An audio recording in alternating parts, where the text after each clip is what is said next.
നമസ്കാരം. എൻ്റെ ഈ കൊച്ചു വീഡിയോയിലേക്ക് എല്ലാവർക്കും സ്വാഗതം. ഞാൻ ഇന്ന് പറയാൻ പോകുന്നത് എന്നാണെന്നറിയാവോ? ഞാൻ എൻ്റെ കുഞ്ഞുനാളിലെ ഒരു ദേവീക്ഷേത്രത്തിൽ പോയി പ്രാർത്ഥിച്ചുകൊണ്ട് വന്നു കഴിഞ്ഞപ്പോൾ ഞാൻ അവിടെ നിന്ന് പ്രാർത്ഥിച്ച കൃഷ്ണ എന്നും പറഞ്ഞിട്ടുണ്ടായിരുന്നു. അപ്പം ഞാൻ പ്രാർത്ഥിച്ചു കഴിഞ്ഞാൽ പുറത്തിറങ്ങി കഴിഞ്ഞപ്പോൾ അയ്യോ ദേവീക്ഷേത്രമാണല്ലോ എന്ന് പിന്നെ എനിക്ക് മനസ്സിലായി. അപ്പം ഞാൻ എൻ്റെ കൂടെയുള്ള ആളോട് പറഞ്ഞു, ഇത് ദേവീക്ഷേത്രം അല്ലേ, ഞാനോ പ്രാർത്ഥിച്ച കൃഷ്ണനെയാന്ന് പറഞ്ഞു. അപ്പം എന്നോട് പറഞ്ഞു, അയ്യോ അത് പാവം കിട്ടും കേട്ടോ, അങ്ങനെയൊന്നും പ്രാർത്ഥിച്ചാൽ ശരിയാവില്ല, ദേവിക്ക് ഇഷ്ടപ്പെടില്ല, കൃഷ്ണനെയൊക്കെ പ്രാർത്ഥിച്ചാലെന്ന് പറഞ്ഞു.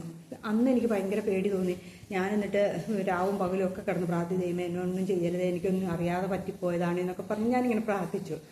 പിന്നീട് പ്രായമായപ്പോൾ എനിക്ക് മനസ്സിലായി ഇതിലൊന്നും ഒരു കഥയില്ല, എല്ലാവരും ഒന്ന് തന്നെയല്ലേ എന്ന്. എല്ലാം ഒരൊറ്റ രൂപമേ ഉള്ളൂ, ദേവിയും കൃഷ്ണനും എല്ലാം. അത് നമുക്ക് ഇപ്പം ലളിതാംബികയുടെ സഹസ്രനാമം നമ്മൾ ചൊല്ലും.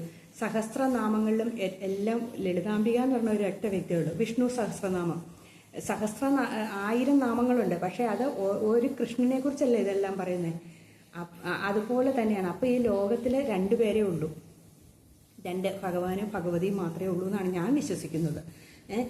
അപ്പം അങ്ങനെ ഒരു കാലം അത് കഴിഞ്ഞ് കുറേ കഴിഞ്ഞപ്പോൾ ഇത് മനസ്സിലാക്കി കഴിഞ്ഞപ്പോൾ കുറേ പേരുടെ പ്രഭാഷണങ്ങളും അങ്ങനെയൊക്കെ കേട്ട് കഴിഞ്ഞപ്പോഴാണ് എനിക്ക് ഇതിൻ്റെ സത്യാവസ്ഥയൊക്കെ മനസ്സിലായി. ഇതിലൊന്നും ഒരു കഥയും ഇല്ല. ഭഗവത്ഗീതയുടെ അവസാനം എത്താറാകുമ്പോൾ പറഞ്ഞിട്ടുണ്ട് എനിക്ക് രൂപമില്ല എന്ന് ഭഗവാൻ തന്നെ പറഞ്ഞിട്ടുണ്ട്.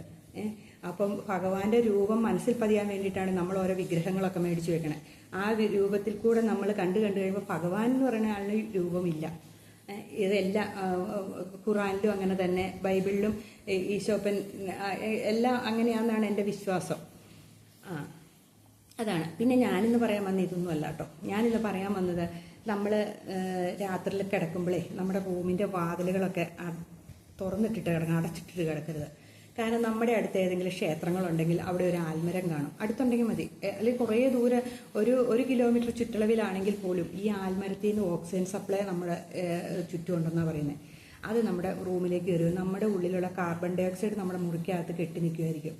അപ്പം നമുക്കൊരു ഭയങ്കര ക്ഷീണമായിരിക്കും നമ്മൾ ഉറങ്ങി എണീറ്റ് കഴിയുമ്പോൾ.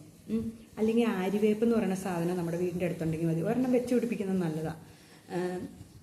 അത് നമ്മൾ എന്നിട്ട് നേരം വെളുക്കുമ്പോൾ നമ്മൾക്കൊരു എനർജിയോട് കൂടി നമുക്ക് എണീറ്റ് വരാൻ സാധിക്കും. മുറി അടച്ചിട്ട് കിടക്കണേക്കാളും തുറന്നിട്ട് കിടക്കുന്നത് നല്ലത്. പിന്നെ നമ്മൾ രാവിലെ എണീറ്റിട്ട് നമ്മൾ മുറ്റത്തേക്ക് ഇറങ്ങിയിട്ട് 2 തുളസിക്കതിരൊക്കെ പറിച്ച് കഴിക്കുന്നത് നല്ല. നമുക്ക് ഈ കാസരോഗങ്ങൾ, കഫക്കെട്ട്, ചുമ അങ്ങനെയുള്ളതൊന്നും ഉണ്ടാകാതിരിച്ച വെള്ളവും കൂടെ കുടിച്ചാൽ മതി. പിന്നെ നമ്മുടെ വീടിൻ്റെ മുമ്പേസത്തെ ഒരു കൂവളം ഉണ്ടെങ്കിൽ അതിൻ്റെ 2 ഇല പറിച്ച് നമ്മൾ കഴിക്കുന്നത് ഒത്തിരി നല്ലതാണ്. നമ്മുടെ ദേഷ്യം കുറയുമെന്നാണ് പറയുന്നത്. ആയുർവേദത്തിലും ഉണ്ടത്. നമ്മുടെ ദേഷ്യമൊക്കെ കുറയാൻ ഈ ആര്യവേപ്പിൻ്റെ അല്ല, കൂവളത്തിൻ്റെ ഇല കേട്ടോ, ആര്യവേപ്പ് എന്നാണ് ഞാൻ പറഞ്ഞത്. കൂവളത്തിൻ്റെ ഇല കഴിക്കുന്നത് ഒത്തിരി നല്ലതാണ്. അത് കഴിയുമ്പോൾ നമ്മൾ അടുത്തുള്ള അമ്പലത്തിലൊക്കെ പോവുക. അമ്പലത്തിൽ ചെന്ന് നമ്മൾ പ്രാർത്ഥിച്ചു കഴിഞ്ഞാൽ വലയൊക്കെ വെക്കില്ലേ, വലം വെച്ച് കഴിയുമ്പോഴത്തേനും ഒരു നടപ്പിൻ്റെ ഒരു എക്സസൈസിൻ്റെ രൂപമായി. അവിടുന്ന് തീർത്ഥമൊക്കെ മേടിച്ച് കഴിക്കുക. ശിവൻ്റെ അമ്പലമാണെങ്കിൽ കൂവളത്തല കിട്ടും, അത് നമ്മൾ കഴിക്കുക. നമ്മുടെ ദേഷ്യം കുറയും. ശിവൻ എന്തുകൊണ്ടാണെന്നറിയാം കൂവളത്തല കൊണ്ട് അർച്ചന നടത്തുന്നത്? ശിവൻ ക്ഷിപ്രകോപിയാണ്. അപ്പോൾ പെട്ടെന്ന് ദേഷ്യം ശമിക്കാൻ വേണ്ടിയിട്ടാണ് കൂവളത്തല കൊണ്ട് അർച്ചന നടത്തുന്നതെന്നാണ് പറയുന്നത്. അപ്പം അതൊക്കെ നമുക്ക് കിട്ടുവാണെങ്കിൽ നമ്മൾ കഴിക്കുക. അമ്പലത്തിൽ നിന്ന് എന്താ പ്രസാദമൊക്കെ കിട്ടുവാണെങ്കിലും നമ്മളതൊക്കെ കഴിച്ച് സന്തോഷത്തോടു കൂടി തിരിച്ചു പോരാൻ തുടങ്ങുമ്പോൾ അവിടെ ആൽമരം കാണും. ആൽമരത്തിന് ഒരു 7 വലത്ത് വെക്കുക. ഈ ആൽമരത്തിന് വലത്ത് വയ്ക്കുമ്പോഴത്തേനും നമ്മളിലേക്ക് ഓക്സിജൻ ഒത്തിരി നമ്മളിലേക്ക് വരുമെന്നാണ് പറയുന്നത്. ആൽമരത്തിൻ്റെ പ്രാർത്ഥിച്ചുകൊണ്ട് ബ്രഹ്മാവിഷ്ണു മഹേശ്വരന്മാരാണ് ആലയിലിരിക്കുന്നതെന്നാണ് വിശ്വാസം. അപ്പോൾ നമ്മളിങ്ങനെ വലത്ത് വെച്ച് തൊഴുത് കഴിയുമ്പോൾ നമ്മളിലേക്ക് ഒരു ദിവസത്തേക്കുള്ള എനർജി നമ്മളിലുണ്ടാകുമെന്നാണ് പറയുന്നത്.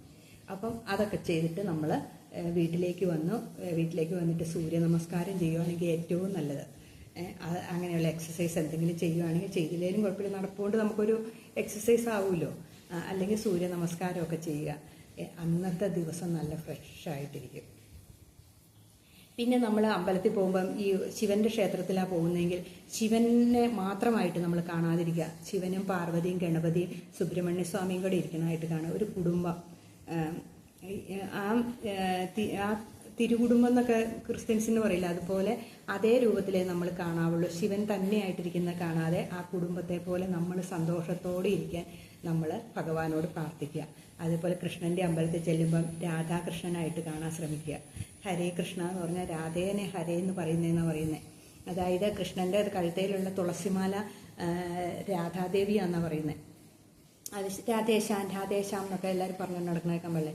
കൃഷ്ണനെ തന്നെയായിട്ട് പ്രാർത്ഥിക്കുന്നതിന് പകരം രാധേനെയും കൂടെ കൂട്ടി പ്രാർത്ഥിക്കാനാണ് പറയുന്നത്. ഏത് കൃഷ്ണാമ്പലത്തിൽ ചെന്നാലും അങ്ങനെ രാധാസമേതനായ കൃഷ്ണനെ കാണാൻ ശ്രമിക്കുക. അപ്പോൾ നമുക്കൊരു പോസിറ്റീവ് എനർജി കൂടുതലാണെന്നാണ് പറയുന്നത്. പിന്നെ എനിക്കറിയാവുന്ന കാര്യങ്ങൾ ഞാൻ ചുമ്മാ നിങ്ങളോട് പറയുന്നതേ ഉള്ളൂ കേട്ടോ. ഇതിനകത്ത് എന്തെങ്കിലും തെറ്റുണ്ടെങ്കിലൊക്കെ നിങ്ങൾ ക്ഷമിച്ചേക്കണം കേട്ടോ. ഞാനിങ്ങനെ എൻ്റെ അഭിപ്രായങ്ങളാണ് പറയുന്നത്. പിന്നെ അമ്പലങ്ങളുടെ പ്രത്യേകത ഭദ്രകാളി ക്ഷേത്രങ്ങളെയൊക്കെ കണ്ടിട്ടില്ലേ? ഭദ്രകാളി ക്ഷേത്രങ്ങൾ നമുക്ക് ഭയങ്കര പേടിയുള്ള ഇതല്ലേ.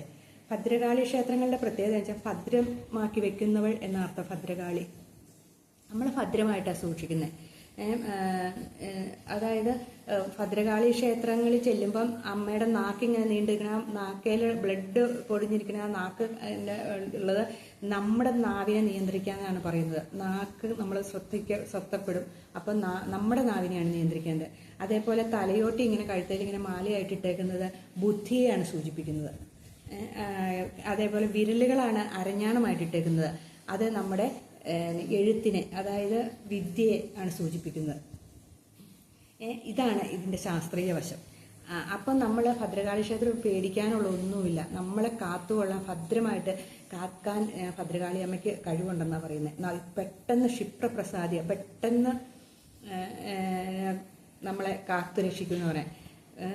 കാളി കാളി മഹാകാളി ഭദ്രകാളി നമോസ്തുതേ കുലം ച കുലധർമ്മം ച മാം ച പാലയ പാലയ.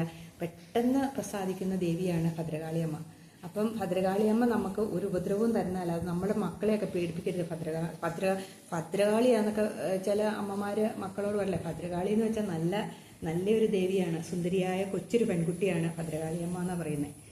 നമ്മളെ രക്ഷിക്കാൻ വേണ്ടിയിട്ടുള്ള അവതാരം ആണെന്നാണ് സങ്കല്പം. അത് കഴിയുമ്പോൾ നമുക്ക് പിന്നെ ഒരു ചിന്തയുണ്ട്. നമുക്ക് എന്തെങ്കിലും ദുരിത ദുഃഖങ്ങളൊക്കെ വരുന്നത് എന്നാ പറയുക, നമ്മൾ ചെയ്ത കാര്യം ഞങ്ങളൊന്നും ചെയ്തില്ലല്ലോ, പിന്നെ എനിക്കിങ്ങനെയൊക്കെ വന്നേ എന്നൊക്കെ ചിന്തിക്കുന്നവർ ഒത്തിരി പേരുണ്ട്. ഞാനൊന്നും ചെയ്താട്ട് പോലും എനിക്ക് കടബാധ്യത ദുരിതങ്ങളാ, രോഗദുരിതങ്ങളാന്നൊക്കെ. അത് നമ്മൾ ചെയ്തതിൻ്റെ അല്ല, നമ്മുടെ മുൻജന്മത്തിൽ 7 ജന്മങ്ങൾക്ക് മുമ്പ് ചെയ്തതിൻ്റെ ഫലങ്ങൾ നമ്മൾ അനുഭവിക്കുന്നുണ്ട്. അല്ലാണ്ട് നമ്മളിപ്പോൾ ചെയ്തതിൻ്റെ ഫലമല്ല നമ്മൾ അനുഭവിക്കുന്നത്. ഏതെങ്കിലും തലമുറയിൽ ഏതെങ്കിലും കാരണവന്മാർ ചെയ്ത ഫലങ്ങളും നമ്മൾ അനുഭവിക്കുമെന്നാണ് പറയുന്നത്. അല്ലാണ്ട് നമ്മൾ ചെയ്തായിട്ട് നമ്മൾ ഓർത്ത് ദുഃഖിക്കുകയൊന്നും വേണ്ട. അങ്ങനെ ദുഃഖിച്ചാൽ നമുക്ക് മുന്നോട്ട് പോകാനും സാധിക്കില്ല. അപ്പം നമ്മൾ അതിന് പരിഹാരമായിട്ട് നമ്മൾ പ്രാർത്ഥനയിലൂടെയോ മെഡിറ്റേഷനിലൂടെയോ അതിലൂടെ, അല്ലാണ്ട് എന്നാ പറയണ ഈ പൈസ കൊണ്ട് കൊടുത്തൊന്നും ഇത് കൂട്ടൊന്നും ഒഴിവാക്കാനൊന്നും ശ്രമിക്കരുത്. അതൊക്കെ ചുമ്മാ കയ്യിൽ പൈസ മേടിക്കാൻ ആൾക്കാർ ഇഷ്ടം പോലെ ഇരിക്കും. അത് മാറ്റിത്തരാം, ഇത് മാറ്റിത്തരാം എന്നൊക്കെ പറഞ്ഞാൽ അങ്ങനെയുള്ള പൊട്ടത്തരത്തിലൊന്നും ചെന്ന് ചാടിയേക്കരുത്. അതൊന്നുമല്ല. നമുക്ക് തലമുറയായി എന്തെങ്കിലും ഒരു പാവങ്ങളുണ്ടെങ്കിൽ അതിൻ്റെ ഫലമായിട്ടായിരിക്കും നമ്മളത് ആ ദുരിതം അനുഭവിക്കുന്നത്. അത് നമ്മൾ പ്രാർത്ഥനയിലൂടെ മെഡിറ്റേഷനൊക്കെ ചെയ്ത് കഴിയുമ്പോൾ മാറ്റാവുന്നതേ ഉള്ളൂ. പിന്നെ ഞാൻ കേട്ടതല്ല, ഞാൻ പോയി കണ്ടതാണ്. രാമേശ്വരത്ത് രാമേശ്വര ശ്രീരാമദേവൻ്റെ ഒരു അമ്പലമുണ്ട്. ആ അമ്പലത്തിൽ അവിടെ ഈ രാമേശ്വര അമ്പലത്തിൽ ചെന്നിട്ടുണ്ടെങ്കിൽ 22 കിണറുകളുണ്ട്. ആ കിണറുകളിൽ നിന്ന് വെള്ളം 3 ബക്കറ്റ് തൊട്ടി വെച്ചിങ്ങനെ കോരി നമ്മുടെ തലയെക്കൂടെ ഒഴിച്ച് ഏതാണ്ട് മന്ത്രമൊക്കെ ചൊല്ലിക്കൊണ്ട് അവർ ഒഴിച്ചു തരും. അപ്പോൾ ഓരോ കിണറിൽ നിന്നും ഒഴിക്കുന്ന വെള്ളം ഓരോ തലമുറകളിൽ നമ്മൾ ചെയ്തു പോയ പാവങ്ങളും നമ്മുടെ മുൻജന്മത്തിൽ ചെയ്ത പാവങ്ങളും എല്ലാം കഴുകിക്കളഞ്ഞിട്ട് നമ്മളെ ശുദ്ധരാക്കുന്ന ഒറ്റ പ്രാവശ്യം അവിടെ കുളിച്ചാൽ മതി. പിന്നെ പിതൃതർപ്പണം ചെയ്യേണ്ട കാര്യമില്ലെന്നാണ് പറയുന്നത്. പിതൃക്കൾക്ക് പിന്നെ നമ്മൾ ബലിയിടേണ്ട കാര്യമൊന്നുമില്ല എന്നാണ് സങ്കല്പം. അവിടെ ആ 22 കിണറുകളിൽ കുളിച്ചാൽ മതി എന്നാണ് പറയുന്നത്. അങ്ങനെ ഒരു സങ്കല്പം ഉണ്ട്. അപ്പം അങ്ങനെ അവിടെ എനിക്ക് പോകാൻ എനിക്കൊരു ഭാഗ്യമുണ്ടായി കേട്ടോ. അതും എനിക്കൊരു സന്തോഷം. പിന്നെ ഉള്ളത് എന്നാന്ന് വെച്ചിട്ടുണ്ടെങ്കിൽ നമ്മുടെ കാവുകളെ കുറിച്ചാണ്. കാവുകൾ പ്രകൃതിക്ക് എന്ത് അനുഗ്രഹമുള്ള സാധനങ്ങളാണ്. എനിക്ക് തോന്നുന്നു ഈ പെരുമ്പാവൂർ ടൗണിൽ നടുക്കൊരു സർപ്പക്കാവുണ്ടെന്നാണ് എനിക്ക് തോന്നുന്നത്. ഈ സർപ്പങ്ങൾ എന്താണെന്നറിയാവോ? സർപ്പങ്ങൾ നമ്മൾ ഓർത്തങ്ങനെ പാമ്പുകളാ അല്ലെങ്കിൽ മൂർക്കം പാമ്പാന്നൊക്കെ നമ്മൾ ചിന്തിച്ചുകൊണ്ടിരിക്കും അല്ലേ. സർപ്പങ്ങൾ എന്ന് പറയുന്നത് നമ്മുടെ ബീജങ്ങളെയായിട്ടാണ് കാണുന്നത്. പുരുഷന്റെ ബീജത്തെയാണ് സർപ്പം ആയിട്ട് സങ്കല്പിച്ചേക്കുന്നത്. അത് അതിൻ്റെ തുടക്കം നന്നായാൽ ഒടുക്കവും നന്നാവും എന്ന് പറയുന്നത്. ആ ബീജങ്ങൾക്ക് നല്ല പവർ ഉണ്ടായാൽ മാത്രമേ നല്ല സന്തതി പരമ്പരകൾ ഉണ്ടാവുള്ളൂ എന്നാണ് ഒരു വിശ്വാസം. അതാണ് ഈ ചുറ്റിപ്പിണഞ്ഞ് കിടക്കുന്ന സർപ്പത്തെയൊക്കെ നമ്മൾ പ്രതിഷ്ഠിച്ചേക്കുന്ന അമ്പലങ്ങളെയൊക്കെ കണ്ടിട്ടില്ലേ. അതാണ് അതിൻ്റെ സങ്കല്പം. അപ്പം അല്ലാണ്ട് അത് മൂർഖൻ പാമ്പായിട്ടും അതൊന്നുമല്ല. നമ്മുടെ സ്ത്രീയുടെ ഉള്ളിൽ ചെന്ന് കഴിയുമ്പോൾ അതിൻ്റെ തല മാത്രം അവിടെ ഇരിക്കുകയും വാലറ്റം വേർപെട്ട് പോരുകയും ചെയ്യും എന്നാണ് പറയുന്നത്. അങ്ങനെയാണ് ശാസ്ത്രീയമായി പറയുന്നത്. എന്താണെങ്കിലും അതിനെക്കുറിച്ചൊന്നും എനിക്ക് വലിയ ആധികാരികമായിട്ടൊന്നും പറയാൻ പറ്റില്ല. ഞാനിങ്ങനെ കേട്ടത് നിങ്ങളോട് പറയുന്നു. അത് ഞാൻ എനിക്കൊരു കിട്ടിയ അറിവ് നിങ്ങൾക്ക് തരാം എന്ന് വിചാരിച്ചു, അത്രയേ ഉള്ളൂ കേട്ടോ. ഇത് ശാസ്ത്രീയമായിട്ടൊന്നും ആണോ എന്ന് നിങ്ങൾ എന്നോട് ചോദിച്ചേക്കരുത്. ഇങ്ങനെ ആൾക്കാർ പിന്നെ ഈ നല്ല പ്രഭാഷണം പറയണവരിൽ നിന്നൊക്കെ കേട്ട കാര്യങ്ങളാണ് ഞാൻ പറയണത്. അതാണ് സർപ്പങ്ങളുടെ സങ്കല്പം. അതേപോലെ കാവുകളുണ്ട്. കാവുകൾ എന്ത് പ്രകൃതിക്ക് എന്ത് അനുഗ്രഹമുള്ള, മഴ പെയ്യാനും ദൂരം വന്യജീവികൾ അതിനകത്ത് അല്ലേ, എന്തെല്ലാം പക്ഷിമൃഗാദികളും ഒക്കെ അതിനകത്ത് ജീവിക്കുന്ന ഒരു സ്ഥലം. കുളങ്ങളും ഇന്നിപ്പോൾ എല്ലാം അന്യം നിന്ന് പോയി, എല്ലാം തീർന്നു പോയിക്കൊണ്ടിരിക്കുക. എന്നാലും അതൊക്കെ ഉള്ളതുകൊണ്ടായിരിക്കും നമ്മുടെ പ്രകൃതി ഇങ്ങനെ പിടിച്ചു നിർത്തിയിരിക്കുന്നത്. അപ്പം അങ്ങനെയൊക്കെയാണ് നമ്മുടെ ഈ ലോകം എന്ന് പറയുന്നത്. അല്ലാണ്ട് നമുക്കതിൽ നിന്നൊരു പോസിറ്റീവായിട്ടൊരു ഇത് കിട്ടുവാണെങ്കിൽ നമുക്ക് നല്ലതല്ലേ അല്ലേ.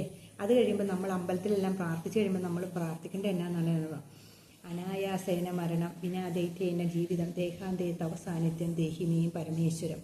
അതായത് ആരെയും ബുദ്ധിമുട്ടിക്കാതെ ഈ ലോകത്തുനിന്ന് പോകണം. അതായത് ഉറക്കത്തിൽ കിടന്നങ്ങ് മരിച്ചു പോകണം. അതുപോലെ പിന്നെ നമ്മൾ ജീവിക്കുന്ന അത്രയും കാലം ഭഗവാൻ നമ്മുടെ കൂടെ ഉണ്ടായിരിക്കണം.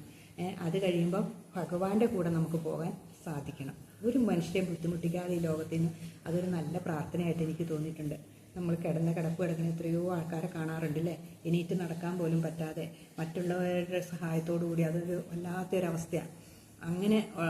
അങ്ങനെ ഉണ്ടാവാതിരിക്കാൻ നമ്മൾ ഈ പ്രാർത്ഥിക്കണം എന്ന് പറഞ്ഞാൽ അതായത് ഇത്രയും അതിൻ്റെ അർത്ഥമുള്ളൂ. ആരെയും ബുദ്ധിമുട്ടിക്കാതെ, ആരെയും എന്താ പറയണേ, ആരെയും ഹെൽപ്പില്ലാതെ ഭഗവാൻ നടക്കുന്ന സമയത്ത് നമ്മുടെ കൂടെ ഉണ്ടായിരിക്കും. അത് കഴിയുമ്പോൾ ഭഗവാന്റെ കൂടെ നമുക്കങ്ങ് പോകാൻ ദേഹിമേ പരമേശ്വരം, ദൈവത്തിൻ്റെ അടുത്ത് ചെന്നെത്താൻ സാധിക്കണം. ഇതാണ് അതിൻ്റെ അകത്ത്. ഇത്രയൊക്കെ എനിക്ക് പറയാനുള്ളൂ. ഞാൻ എന്നെ കേട്ട അറിവുകൾ നിങ്ങളിലേക്ക് ഒന്ന് ഷെയർ ചെയ്തു എന്ന് മാത്രമേ ഉള്ളൂ. ഇതിനകത്ത് എന്തെങ്കിലും ഉൾക്കൊള്ളാൻ പറ്റുമെങ്കിൽ ശരിയാണെങ്കിൽ നിങ്ങൾ ഉൾക്കൊള്ളുക, ഇല്ലെങ്കിൽ തള്ളിക്കളഞ്ഞേക്കുക. അത്രയേ ഉള്ളൂ കേട്ടോ. അപ്പം ഓക്കെ, എല്ലാവർക്കും ഞാൻ നല്ലൊരു ദിവസം ആശംസിക്കുന്നു. ഇനി എന്നെ സബ്സ്ക്രൈബ് ചെയ്യാത്തവർ സബ്സ്ക്രൈബ് ചെയ്യണം, ലൈക്ക് ചെയ്യണം, കമൻറ്റ് ചെയ്യണം, ഷെയറും ചെയ്യണം കേട്ടോ. എന്നെ ഒന്ന് പ്രോത്സാഹിപ്പിച്ച് വരണം എല്ലാവരും. എന്തെങ്കിലുമൊക്കെ വീഡിയോ ആയിട്ട് ഞാൻ വരായിരുന്നു. ശരി, ഓക്കെ.